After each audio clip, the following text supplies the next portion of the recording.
Hey, what's up, guys? This is Johnny, and welcome to episode 54 of the Travel Like a Boss podcast. I'm with a friend that I met in Saigon, Tung Tran from cloudliving.com. Hey, Tung. Hey, Johnny. Thanks for having me. Hey, I wanted to have Tung on the show for so long, and actually, more than 10 people have requested him to be on their podcast for interviews, including a documentary, and he's turned all of them down. So I'm so excited to have him on the show because he has one of the most incredible stories for an entrepreneur. He grew up did you grow up in Ho Chi Minh City? No, I grew up in Lạng Sơn, a mountainous area above Hanoi. Okay. So Tung basically grew up, in Vietnam and taught himself how to use the internet. He taught himself English. He taught himself how to make money online. And when he was 19, he was doing better than literally every single person I knew working online. So that is going to be today's story. So Tung, how old were you when you first got started? I was 15 when I built my first online business. And what business was that?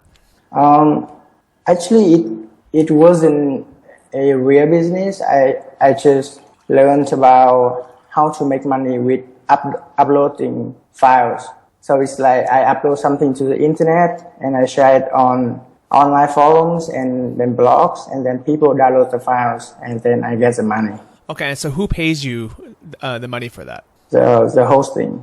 Okay, so it's kind of like, I think when I first started as well, I was doing a lot of like torrent stuff and and that was a great way to get started as a young 15-year-old. And since then, Tung and myself have been doing a lot more just real viable businesses. But you know what, when you're 15 and you're just getting started, that's perfectly normal and cool to start with. Yeah. Okay, so after that, what was your next business? I did that for almost 1 year, and then I realized that wasn't a long-term business. So, and at the time, I had been building website and doing SEO for like 4 years. So I already have the skill set to build websites and get traffic to my websites. So I read a lot about affiliate marketing from one of the friends in Vietnam, and he was kind of the leader of the affiliate marketers team in Vietnam. So I learned a lot from him, and I started to apply what he taught on the blog, and then I started to make money with affiliate marketing from that point. So for the people that don't know what affiliate marketing is, probably the most common example is making a simple blog or website where you list Amazon affiliate products for sale, and Amazon pays you. You don't have to, have any inventory. You don't ship anything. It's actually a lot easier than drop shipping because you don't even have to collect the money. Basically, you have a link to a product on Amazon, and someone buys it, then Amazon gives you commission for it. So I'm gonna ask Tung how he got started and what exactly it was. But I just want to let everyone know that Tung is one of the most successful people I've ever met, or I've even heard of, with Amazon affiliate sites. I know he sold a few sites for a lot of money, including one that he sold for over $60,000. So he definitely knows what he's talking about. How did you get started with that? That's not mine. That's not my website. Okay, well, so you've sold a lot of sites. How much have you made selling your sites? It's around 20K. Okay, $20,000 per site, which is still a ton of money. Yeah. And how much do these sites cost to make? Each website costed like $500 to start. Okay, and can you kind of go into a little bit how you started with this and how kind of behind the scenes?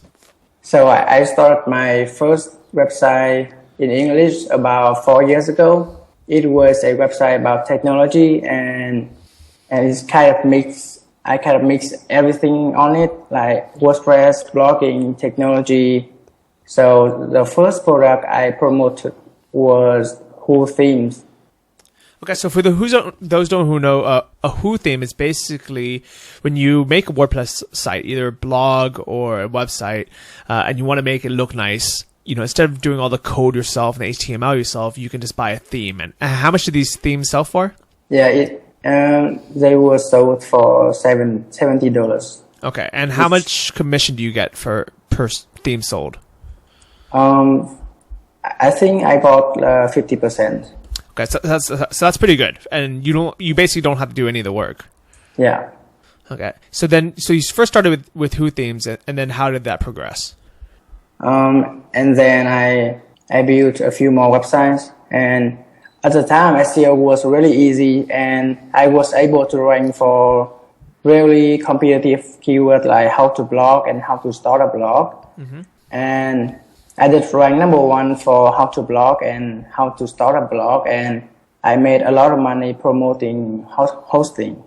Okay. And all other WordPress related products like Who themes, WordPress plugins, and things like that. Very nice. Yeah. Okay. So when you say that SEO used to be really easy, a lot has changed since then. I mean, how long ago was this? 3 years ago. Okay.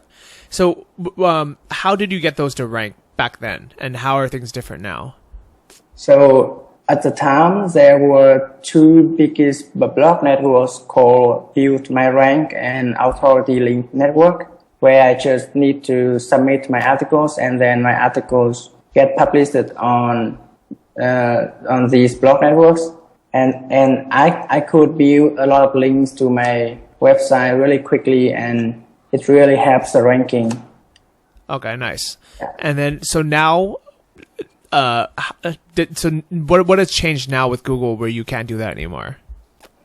So for the past 2 years, I've been building websites and ranking them using private blog network, which did work really well. But recently, Google rolled out many news updates, and PBN, private blog network, no longer works for me. So I'm now trying to do Whitehat SEO.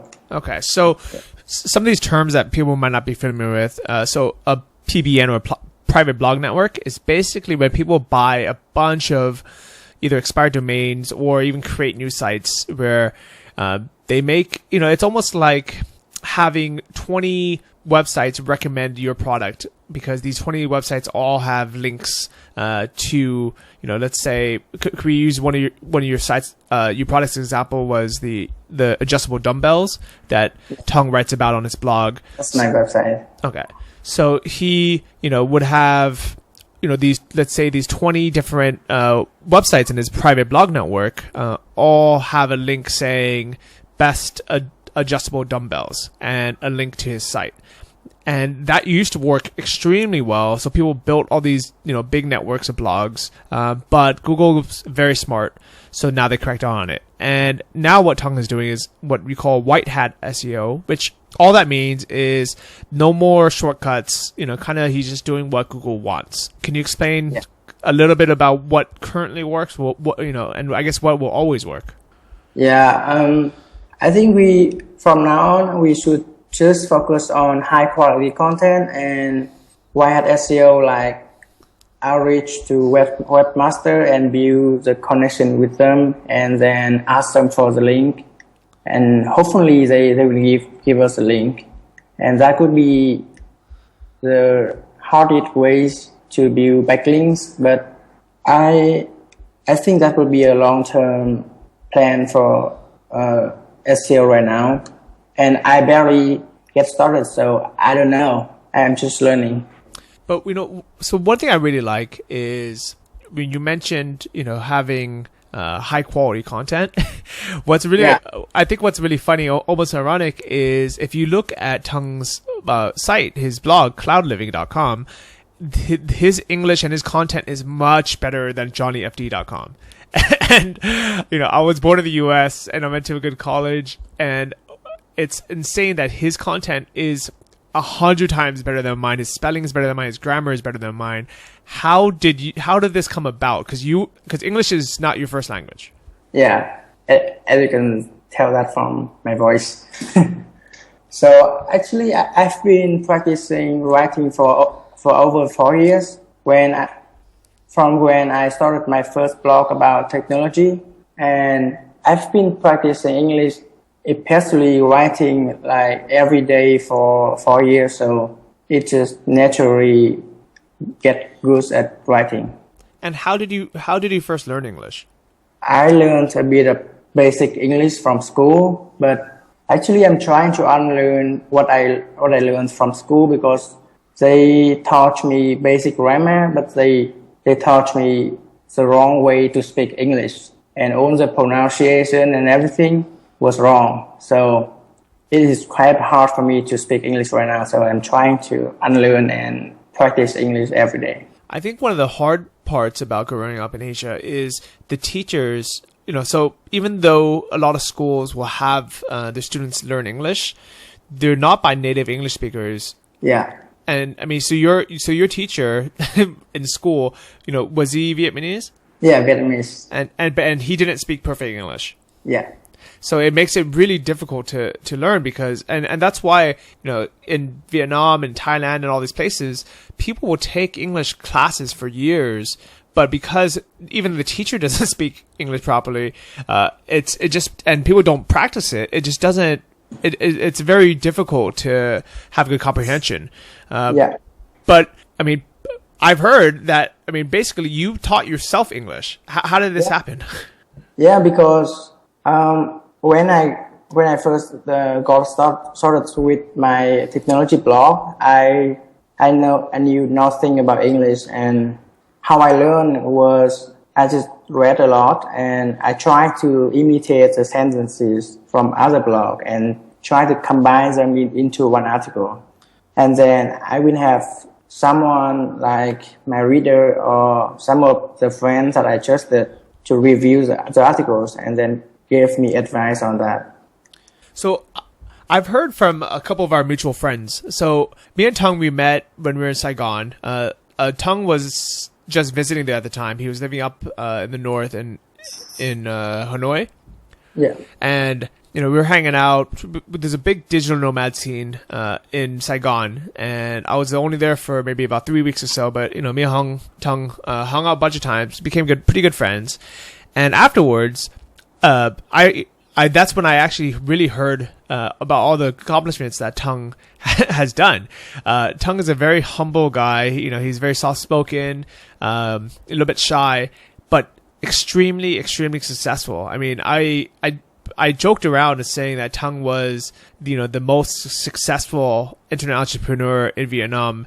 And aside from the Flappy Birds guy, he really might be one of them, especially, at his age.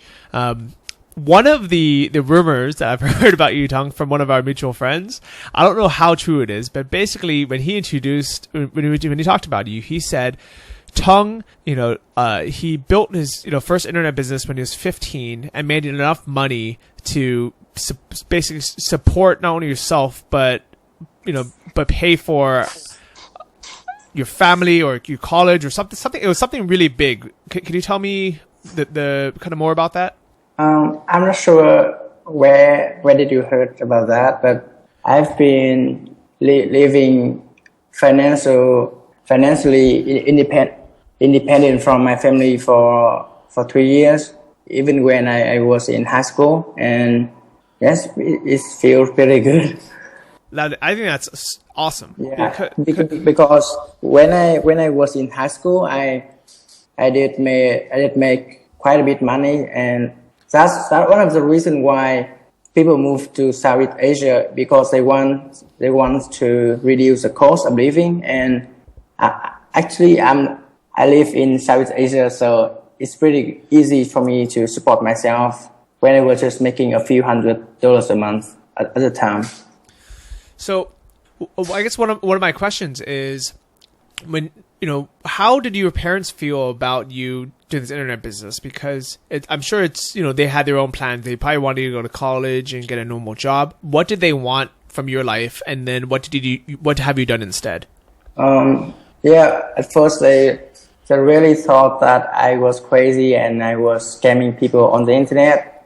And it took me almost 4 years to finally convince them that I know what I'm doing and I can do things on my own.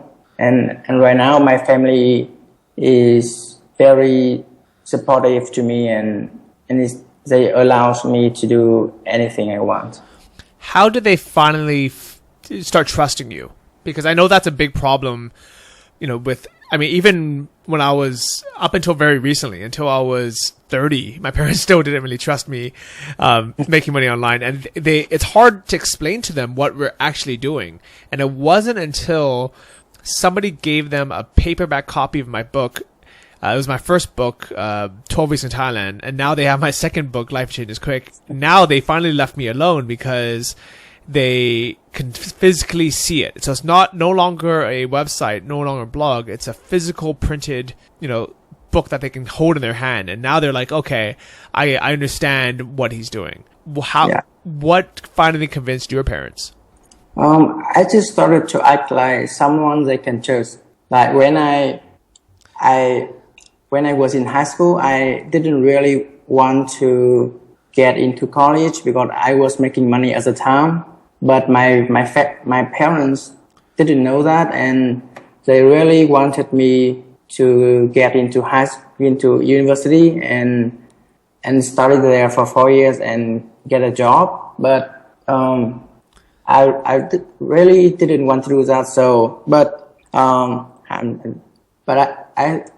knew that I needed to prove to them that I could do things on my own. So I still spent money. I still spend time to make money, but I was still studying a little bit to have enough knowledge to pass the entrance exam of the university that my family wanted me to get into. So I actually passed the exam at quite good score, and I went into university for 6 months and then I dropped out. And how did your parents feel about you dropping out? They didn't trust me at all. And I think the reason why they trust me was because after I got into university, I moved to Hanoi and lived on my own. I didn't ask for money from my parents, and from that point, they started to trust me and to trust me that I could live on my own. So what is an average, like a starting salary for in Vietnam for like a kind of the minimum wage? I would say it's about $300. $300 US. Yeah. And how long did it take you? How old were you when you started making more than $300 online per month? I think that was in high school when I was at grade 11. So it's like 16. So at 16 years old, you were already making more than a lot of adults in Vietnam. Yeah, I can say that. Yeah, and it's definitely very inspiring because it's not like your parents taught you how to use the internet. It's not like you went to a gifted school to learn how to make money online. I mean, you basically taught yourself English, you taught yourself these internet skills, and you taught yourself internet marketing, and you basically moved out of your parents' house and was able to support yourself at a very young age, which is very cool. Yeah. And I think a lot of people that are in the 20s and 30s, or even some people in the 40s listening to this, obviously they want to make more than $300 a month online, but they wish they had not only the confidence but also the knowledge of to be able to do this. And you basically proved it, that you don't even need to have English as your first language. You don't need a formal education, and I honestly think that being from Vietnam is actually a huge obstacle, because even getting paid by, let's say, Amazon, how did you do that? I mean, because I know that they normally won't accept somebody outside of the US, especially from Vietnam. How did you get around that? Yeah, that was one of my big problems for a while, and then I found out a company called Payoneer.com. They basically are a US bank, and they connect, they like PayPal, but they also have the function for me to get paid to their account. I'm trying. Okay, and do you also use PayPal, or are you still only using Payoneer? I use both. I use both PayPal and Payoneer. Okay. And I know it's, a little bit harder to get started, and I know Payoneer takes a lot of fees, but it's kind of like one of those, one of the only easy options if you grew up outside of the US or outside of, even like the UK or Australia. But I guess it's worth it, right? I guess you kind of have to do what you have to do. And the fee actually lower than PayPal, so it's pretty good. Oh, is it? Okay. I like it. So I'm taking a look at your About Us page on Cloud Living, and at 13 years old, you built your first WordPress site. What site was that, and how did you figure that out?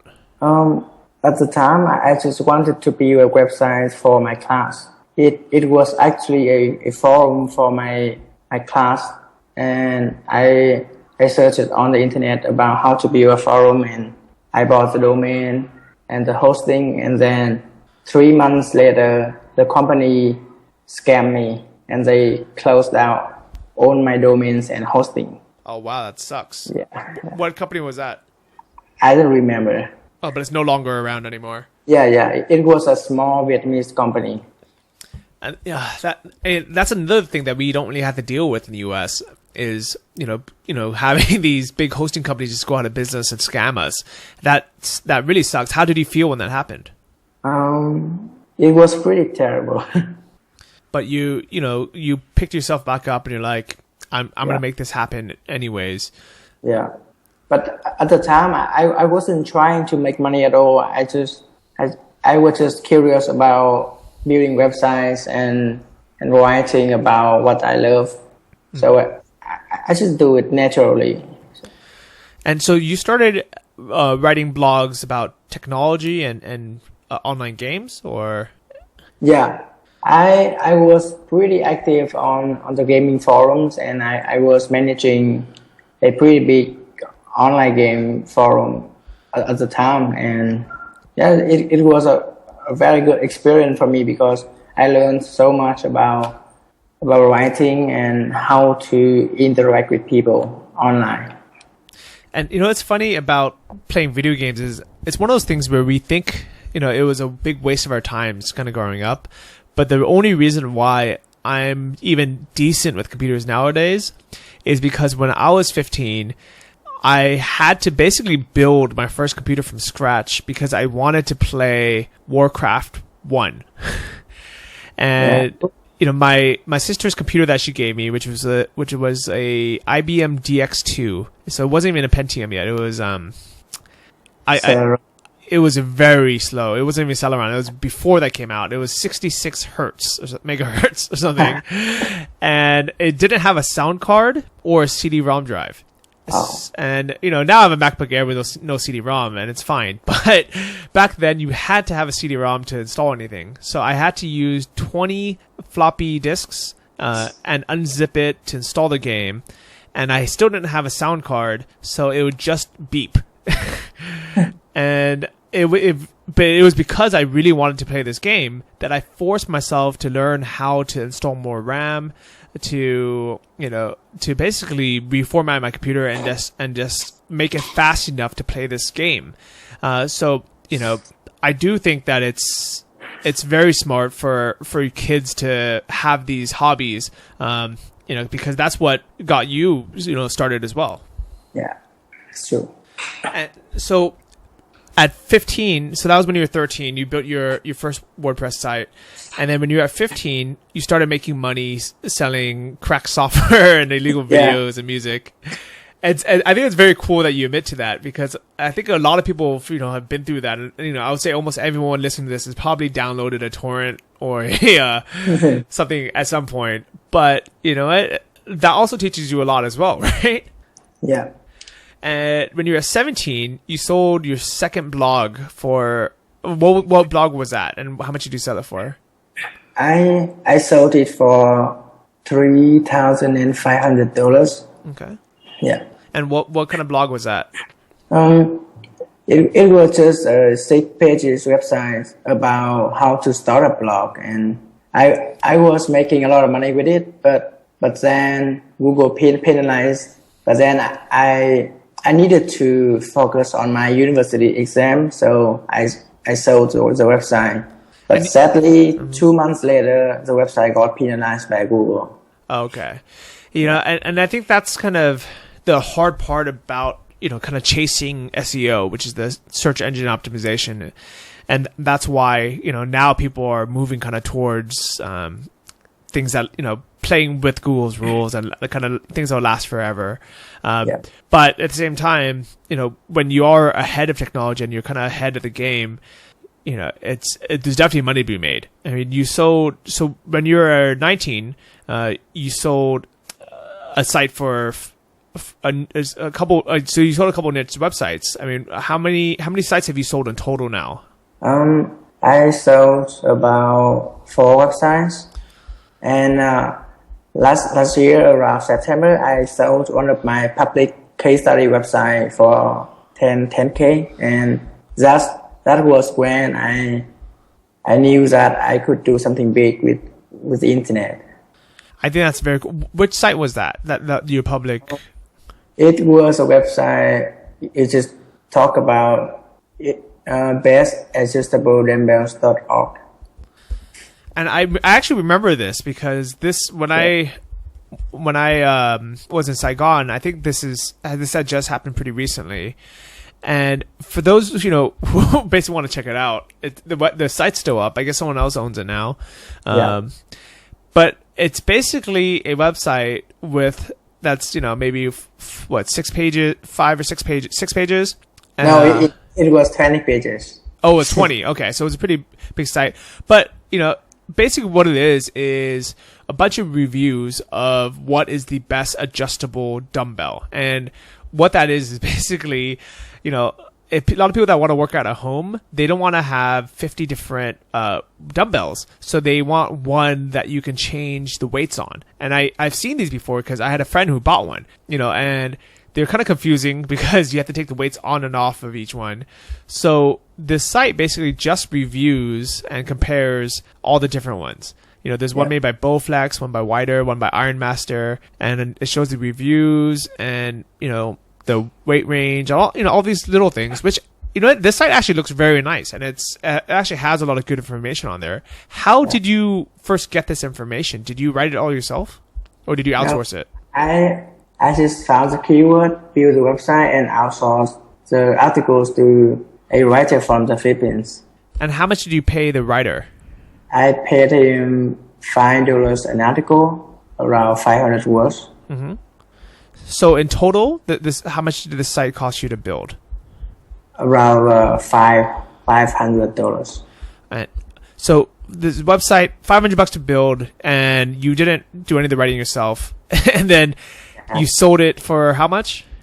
I sold it for $10,000.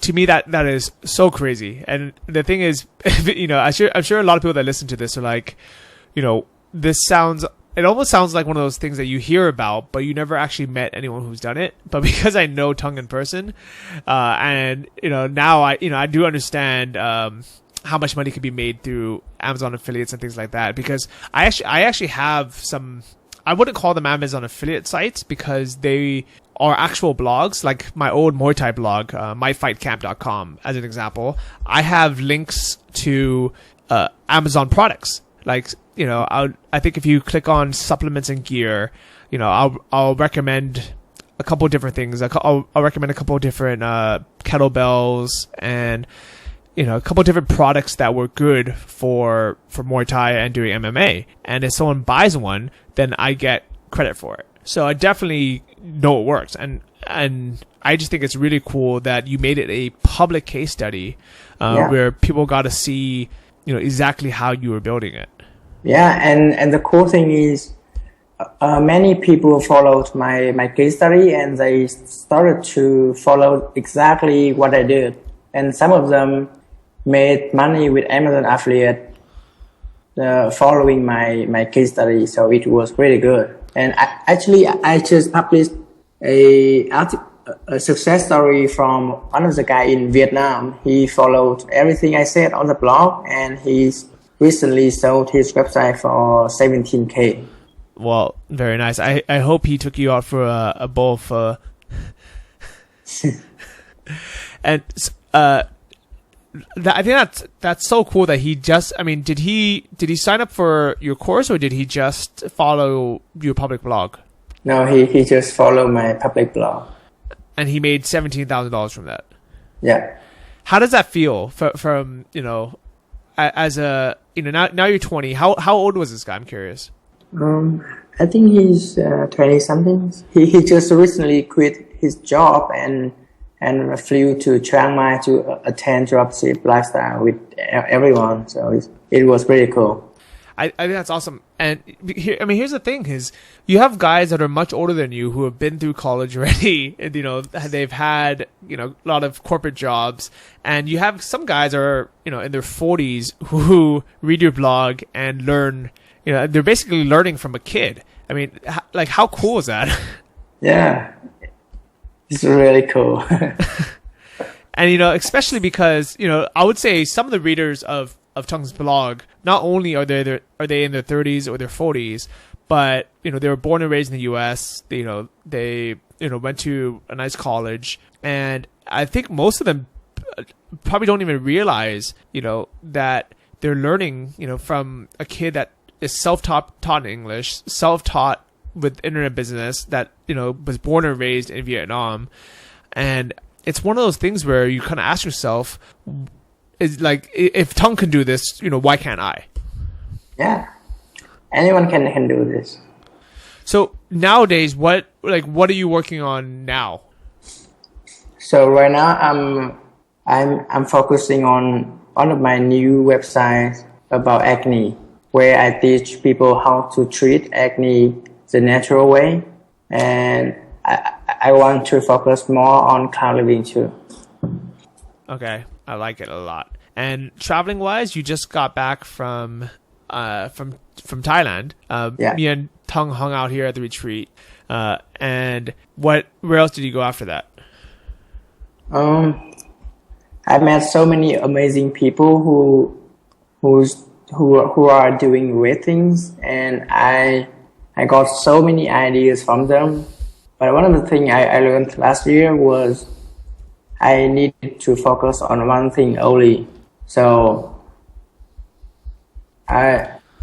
even though that I learned so many things, right now I'm just focusing on my acne website. And yeah, I think that's very smart. I kind of have the same problem where I get so excited about different things, especially because I meet so many people who are successful online, and I'm always curious. I always pick their brain and ask them, "Oh, how do you do this?" And they're happy to teach you, because in this community, it's one of those things where everyone's very kind of open and sharing. And so everybody's been doing FBA, which is fulfilled by Amazon, and I was so close to just spending $8,000 and importing a bunch of products to sell on Amazon.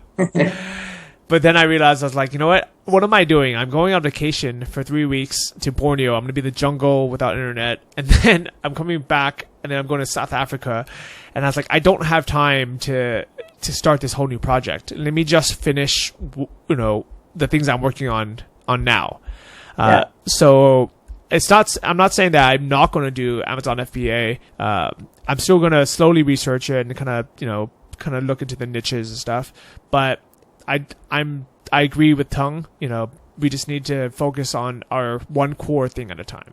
Yeah, that's true. For example, Terry Lin, I want to give a shout out to him.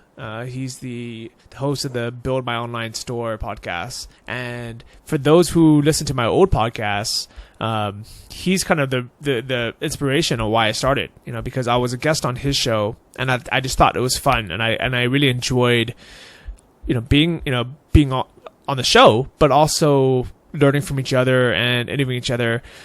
And basically what he's done since then is focus literally 100% on his podcast, and that's why it does so well now. I mean, I think his podcast is super super popular now, a lot more popular than mine even, and it's because he focuses almost 100% on just his podcast, and while I do way too many random things. Yeah. So for those who are, what advice would you give people that, let's say, there's somebody who, kind of wants to just get started and they don't really know what to pick and what to do. What would you recommend to them? My best advice for those who just get started is, if you are not making enough money to support your life, try to get a job or a freelancer gig first before you get into online business, because it could take time to start a business and you don't know if it could be successful or not. So try to save enough money, or even move to Thailand or something to reduce your expense, and then pick just one thing and focus on it until you succeed. That's very good advice. I like it. How did you become so wise at your age, Tung? I don't know. I just try to hang out with wiser people who are wiser than me. But actually, I think it's really cool that. So, one of my favorite things about Vietnam was how many local Vietnamese people, entrepreneurs there were, that were hanging out with us, and they're doing online business, and they're not shy. They're like, well, let's all become digital nomads. While one of the things that's a little bit disheartening in Thailand is we don't actually know that many Thai people. when we hang out here, almost every single person I know is Western. They're from England or the US or Canada or Australia, and it's there's very, very few Thai people who are entrepreneurs that hang out with Western people. There's almost no integration. I mean, there's definitely Thai programmers and developers, but they almost never hang out in the coffee shops, and they never really kind of get to know us. But in Vietnam, it was pretty much opposite, where there's always other Vietnamese people hanging out too. What are your thoughts on that? I think it is very good for Vietnam, and maybe it's because we're hungry and we need to make money, and I don't know, maybe just because of the culture. Well, one thing I actually do respect a lot about the Vietnamese culture is people are hustlers. Yeah. Some people are hustlers in the bad way, where they'll whip you off. But, and some people are hustlers in a way where they'll try to sell you anything. People will try to sell you coke. They'll really try to sell you a coconut. Like in Thailand, you can buy a coconut, but nobody's going to try to sell you one. While in Vietnam, people run up to you and say, put this in your hand, and they'll try to bargain with you. I mean, it was almost funny where every single day that I would pass by the same coconut lady on my way to the gym. Every single day I had to bargain the price down. And I would say to her after a week, I said, look, we have the same, conversation every single day. Like, I know what the price is supposed to be. Why are you trying to rip me off? And I think it's the mentality where they're like, you know what? It doesn't cost me any money to hustle. And if I can get this guy to pay me more, then I'm going to try. Yeah. And, but when people take that same energy and put it towards good, which is what Tung's doing, it really is the best of both worlds. Yeah, that's true. So I like it. Wanted to quickly ask you, what do you prefer about living in Vietnam, and what did you like about Thailand? Actually, I can say that I love Vietnam because it's my country, and one of the things I love about being in Saigon is because it's so easy for me to get access to healthy foods and everything I need to live well. And it's also good for me because I know the language, and I don't know. But I don't really like living in Hanoi because there are so many online entrepreneurs in Hanoi, and where I can hang out with my friends from the DC and other communities every day in Saigon. So yeah, I would definitely say if someone's gonna go to Vietnam and they want to be with entrepreneurs, they need to go to Saigon, which is Ho Chi Minh City, which nobody calls it Ho Chi Minh City. Yeah. And so Saigon versus Chiang Mai. What are your thoughts? Saigon. Really? Yeah. I love both. The only city I didn't like in Thailand was Bangkok, which were pretty crazy and unhealthy for me. But I really like Chiang Mai. But I know the language in Saigon, so Saigon. Okay. I like it.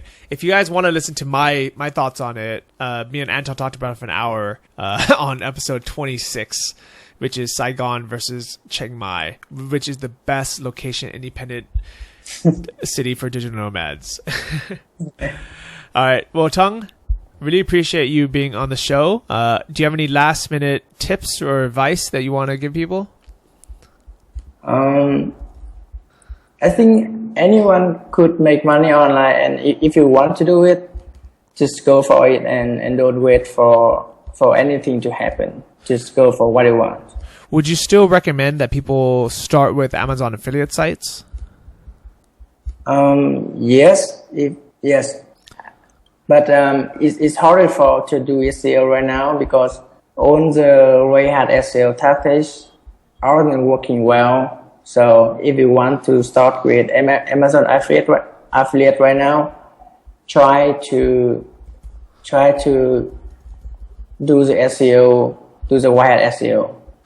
Okay, so if you're gonna do SEO, do it legitimately, do the white hat way, because I mean one thing that I actually noticed pretty recently. So I think a few weeks ago, Google had another update, and Google's updating more often now. It used to be like once every 5 years, 10 years that they would make a big change, but now it seems like it's every few months. Yeah. And one thing I noticed with my dropshipping stores is I've been getting a lot more organic sales and a lot more organic traffic these last couple of weeks. And I didn't really know why it was until somebody had mentioned that Google had another update.